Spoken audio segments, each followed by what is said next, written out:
doctora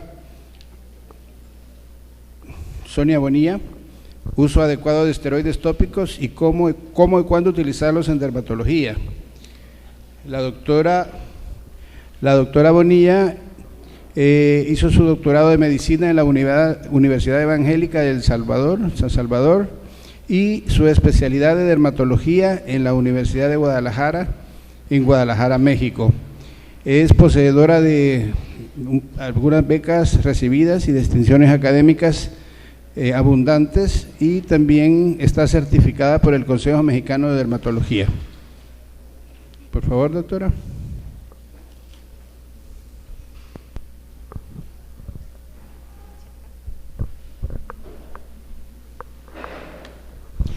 Bueno, tengan todos muy buenos días, es un gusto para mí acompañarlos el día de hoy. Y vamos a hablar de un tema muy importante, que es el uso de esteroides tópicos, cómo y cuándo utilizarlos, ¿no? Yo creo que mucha gente tiene la idea que la dermatología es, sí, demos una cremita y con esa cremita vamos a curar todo, ¿verdad? Y no es así. Los esteroides tienen sus indicaciones precisas, y tenemos que saber cómo manejarlos, porque aunque sea solo una cremita, podemos provocarle daño al paciente si no los utilizamos adecuadamente. Entonces, bueno, la estructura molecular de los esteroides es una estructura básica que está constituida por 4 anillos, constituidos por 3 hexanos y un pentano. Entonces, esa es la estructura básica de la hidrocortisona. Todos los esteroides que conocemos actualmente son una variación de esa estructura básica. El agregarles un grupo hidroxilo, un grupo metilo, halogenarlos, esterificarlos, es lo que va a variar la potencia, el efecto de cada esteroide, su vida media y su metabolismo, ¿verdad? El mecanismo de acción de estos, la mayoría únicamente conoce su efecto antiinflamatorio, y es por lo cual los utilizamos mayormente. Pero aparte del efecto antiinflamatorio, tenemos un efecto inmunosupresor, un efecto antiproliferativo y un efecto vasoconstrictor. El efecto antiinflamatorio está dado principalmente porque hay una inhibición de la fosfolipasa A2, y con esto inhibimos los mediadores de la inflamación, como las prostaglandinas, los leucotrienos. Inhibe también los factores de transcripción, activando o inactivando genes proinflamatorios como la lipocortina. Inhibe una de las principales interleucinas proinflamatorias, como la interleucina 1, y también hay una inhibición de la fagocitosis. El efecto inmunosupresor se da porque inhibe directamente la migración de los leucocitos hacia el sitio de la inflamación, altera la función de barrera de las células endoteliales, de los granulocitos, mastocitos y fibroblastos, inhibe la fagocitosis y la quimiotaxis de los neutrófilos, y en general, si los utilizamos durante mucho tiempo, se ha visto que la población de células de Langerhans a nivel de la piel disminuye.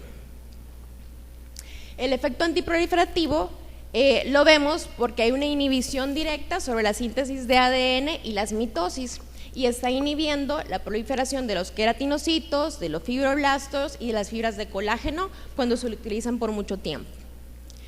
El efecto vasoconstrictor no se sabe exactamente cómo es que se da, pero se ha visto que se da porque también disminuye o inhibe las sustancias vasodilatadoras presentes en nuestro cuerpo, como la histamina, las bradikininas y las prostaglandinas. Y ese es este efecto vasoconstrictor el que predice cuál va a ser el efecto clínico del esteroide, y es en este efecto vasoconstrictor en el que se basan la mayoría de clasificaciones para determinar cuál es la potencia de ese esteroide. Ahora, clasificaciones hay muchas, hay alrededor de unas 4 o 5 clasificaciones. La que más se utiliza es la clasificación americana, que los divide en 7 grupos, que van desde los superpotentes hasta los levemente potentes. Entonces, es importante que manejemos al menos 1 o 2 esteroides de cada grupo para cuando querramos medicar a nuestros pacientes.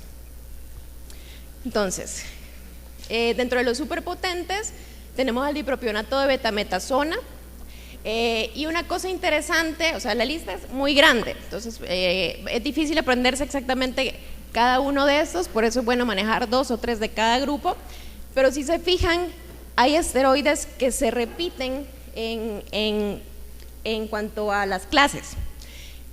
¿Por qué es esto? Porque va a influir en el vehículo que utilicemos en el esteroide para determinar su potencia y en si está esterificado, si está halogenado. Eso va a influir mucho en la potencia del esteroide. Entonces ahí vemos todos los que pertenecen a la potencia mediana, baja potencia, clase baja y muy baja potencia, ¿verdad? Y algunas presentaciones comerciales. Ahora, ya que yo sé cuáles son los esteroides, sé cuál es su potencia, ¿cómo voy a saber qué esteroide seleccionar? Entonces, para esto tenemos que, o podemos utilizar los siguientes pasos. Primero, el diagnóstico correcto. ¿Es una patología la que se va a beneficiar por el uso de esteroides? ¿Sí o no? ¿Qué vehículo voy a utilizar? ¿Voy a utilizar una crema, una loción, un ungüento? ¿Qué edad tiene mi paciente? El tipo de piel del paciente y la topografía. Son factores muy importantes a la hora de medicarlos. Entonces, el diagnóstico correcto creo que es la columna vertebral de la correcta prescripción. En general, las dermatosis las podemos dividir como aquellas que tienen una buena respuesta al uso de esteroides, los que tienen una moderada respuesta y los que tienen una pobre respuesta. La psoriasis intertriginosa se ha visto que es una de las que tienen una buena respuesta al uso de esteroides. La dermatitis atópica, más que todo la de los niños, puede tener una buena respuesta, y la dermatitis seborreica. La psoriasis, como vemos aquí, está en los tres grupos, entonces hay que saber a qué tipo de psoriasis le podemos indicar esteroide o no. La respuesta moderada, el eczema nubular, la dermatitis atópica en adultos puede responder moderadamente, dermatitis de contacto, prurigo por insectos, para psoriasis o líquen simple crónico. Y pobre respuesta, psoriasis de manos, pies y uñas, eczema deshidrótico, pénfigo y sarcoidosis. Otras indicaciones o otras enfermedades en las que podemos utilizarlo: el lupus eritematoso discoide, la alopecia areata, líquen plano, necrosis lipoídica, granuloma anular, la morfia, líquen escleroso y vitíligo. Ahora, ¿a qué enfermedades no debo de dar esteroides? Una muy importante es el acné y las erupciones acneiformes. Y las infecciones cutáneas es otro grupo importante. Por ejemplo, el acné puede ser que el paciente se lo ponga, vea los primeros 2 días que se le fue el acné, pero luego vamos a tener un acné más severo por el efecto de corticoestropeo. Las infecciones cutáneas, cualquier tipo de infección que haya en la piel, sea bacteriana, micótica o viral, va a empeorar si nosotros aplicamos un esteroide. La cirrosis y la ictiosis, la pitiriasis rosada tiene una pobre respuesta al uso de esteroides. El eritema multiforme es bastante variable la respuesta, urticaria o enfermedades granulomatosas profundas. Ahora, el vehículo. Nosotros podemos encontrar diversas presentaciones de un mismo esteroide. Lo podemos encontrar en ungüento, en gel, en crema, en loción, aerosol, en espumas, inclusive en cintas oclusivas. El vehículo es un factor muy importante que va a influir en qué tan fácilmente o qué tanto va a penetrar ese esteroide en la piel y qué tan potente puede llegar a ser.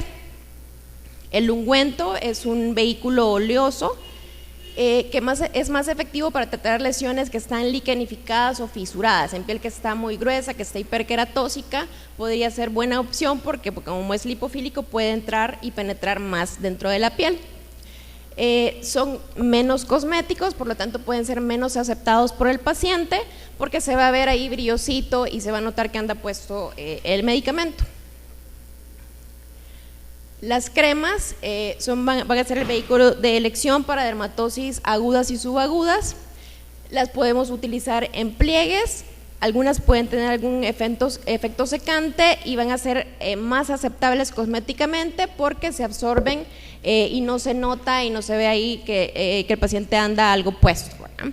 Es importante considerar que algunas pueden tener conservadores dentro de su formulación, por lo tanto pueden llegar a ser sensibilizantes.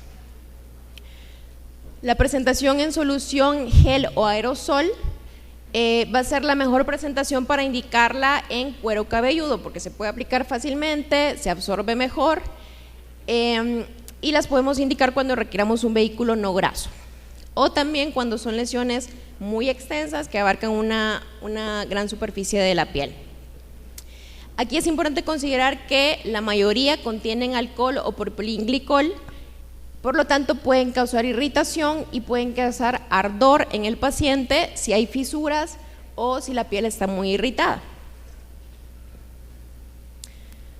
La edad del paciente es otro punto muy importante. Aquí tenemos que tener más cuidado, sobre todo cuando lo vamos a utilizar en niños o en pacientes de la tercera edad.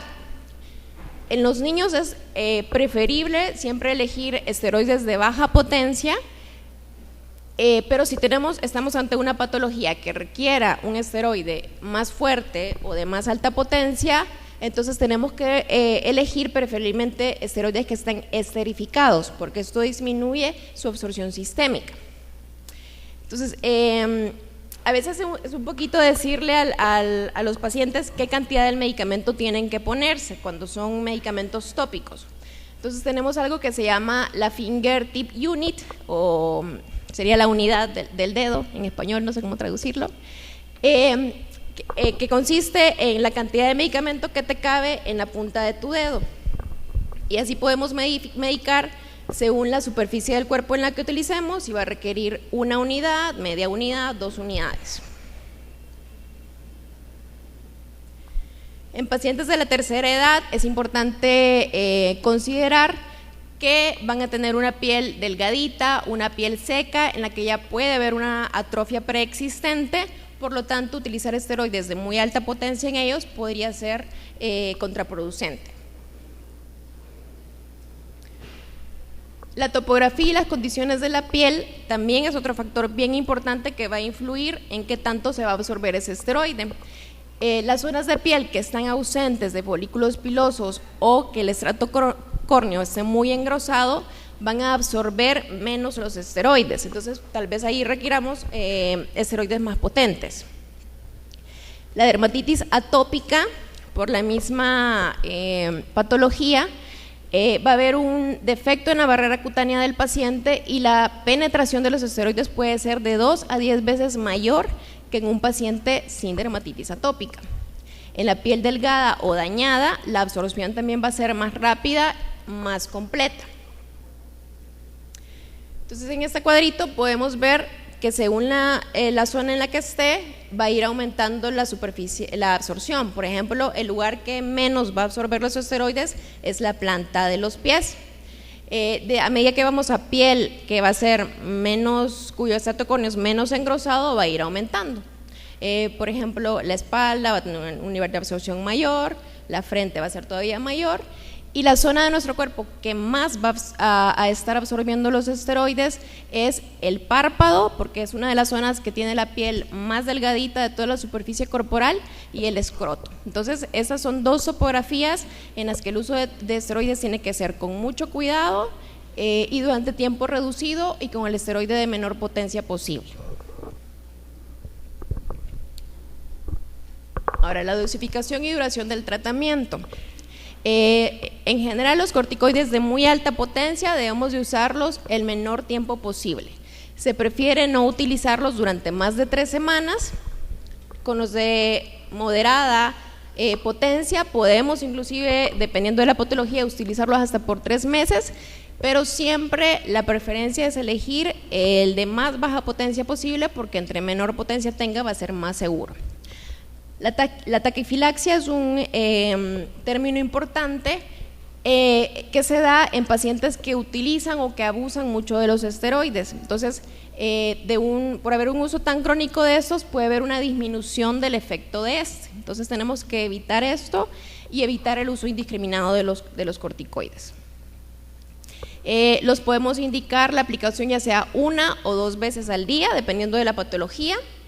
Y en general se recomienda que cuando los hemos utilizado por mucho tiempo, por ejemplo unas 3 semanas o un mes, es mejor comenzar a retirarlos de forma gradual, dando indicación de aplicación en días alternos o terapia en pulsos.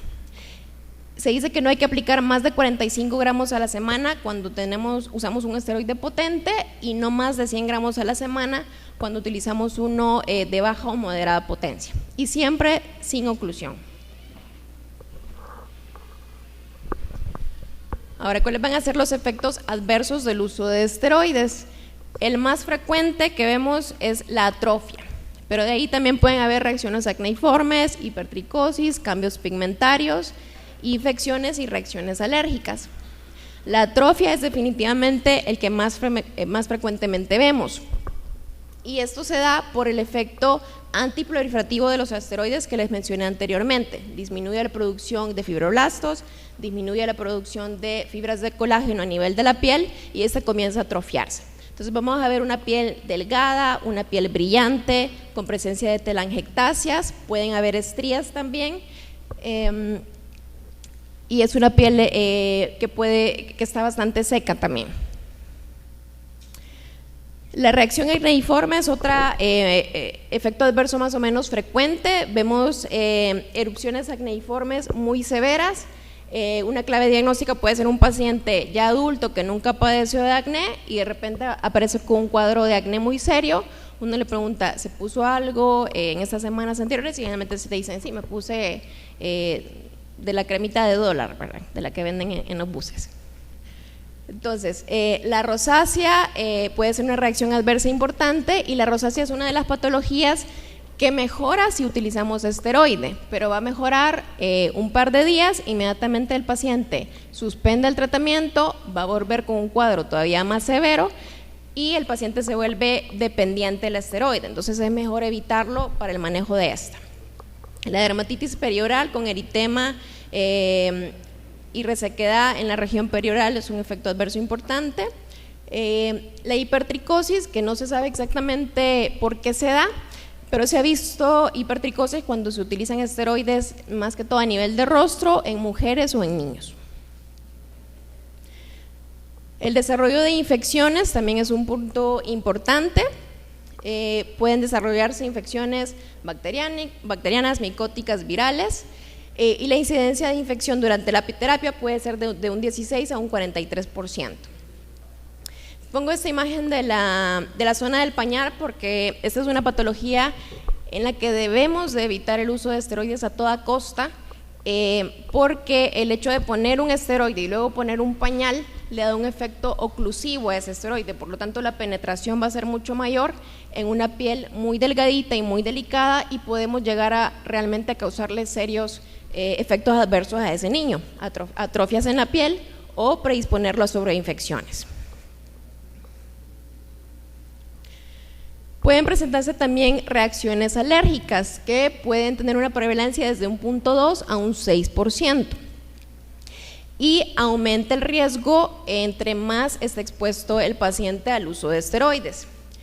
El responsable de esta alergia puede ser el vehículo que estemos utilizando, los conservantes que estén dentro del esteroide o el mismo esteroide, el propio esteroide que estemos usando. Y aunque la absorción sistémica es mínima cuando utilizamos esteroides tópicos, sí se han descrito casos de efectos adversos sistémicos con el uso indiscriminado de corticosteroides. Estos pueden ser a nivel ocular, como cataratas o glaucoma por el aumento de la presión intraocular, supresión supraadrenal, síndrome de Cushing, retardo del crecimiento, hipertensión, intolerancia a la glucosa, e inclusive diabetes y osteopatías.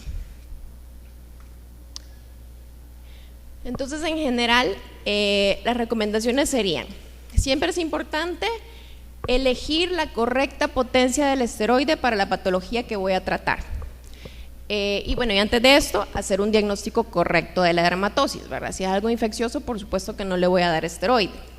En caso de que necesitemos usar un esteroide por largo tiempo y requiramos un esteroide de alta potencia, lo podemos hacer los primeros días, pero después sería conveniente cambiar a un esteroide de menor potencia. Cuando los hemos utilizado durante mucho tiempo, se recomienda hacer una reducción progresiva de la aplicación del mismo en días alternos. Muy importante pensárnosla bien si le vamos a dar un esteroide a un niño y a un adulto y a un anciano, y darle las recomendaciones adecuadas. Y el uso prolongado en cara, sobre todo a nivel de párpados, pliegues y genitales, debe de ser evitado. Y eso sería todo. Preguntas, dudas que tengan.